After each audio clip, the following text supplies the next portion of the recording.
Everyone, এই যে বেগুনের চপ ভাজা শেষ। এখন হচ্ছে ওই যে মুড়ি মাখানোর পালা। তো পেঁয়াজ মরিচ নিয়ে নিয়েছি। হচ্ছে এখন আমি এটা ডলবো। লবণ দিলাম না, কাঁচা লবণ আমার বর খান না, এই জন্য আর কি লবণ দিতে পারলাম না। যাই হোক, একে একে এগুলো সবই দিয়ে দিব। ধনিয়া পাতা, টমেটো আর শসা, এগুলো দিয়ে একটু সুন্দর মতো করে নেওয়ার পরে আমি এখানে এই যে চানাচুর দিব। চানাচুরের নামটা কি বলে দাও?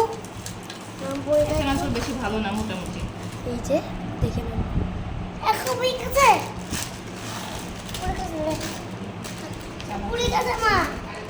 করুক বাবা। চানাচুরটা দিয়ে সুন্দর করে মিক্সড করে নিব।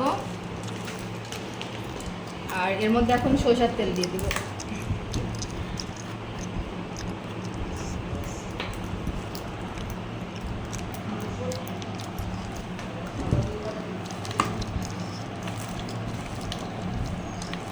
সেই গ্রান পাচ্ছি। তো কয়েকটা হচ্ছে বেগুনের চপ একটু ভেঙে ভেঙে দিব এর মধ্যে।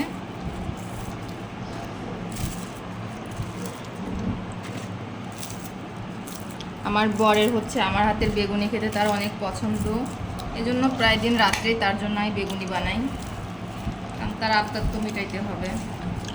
এই যে এখন হচ্ছে মুড়ি দিব।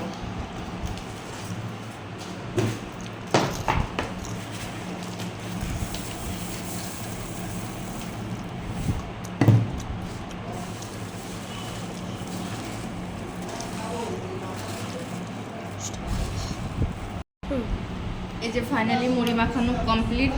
দেখি খেয়ে কেমন হয়েছে।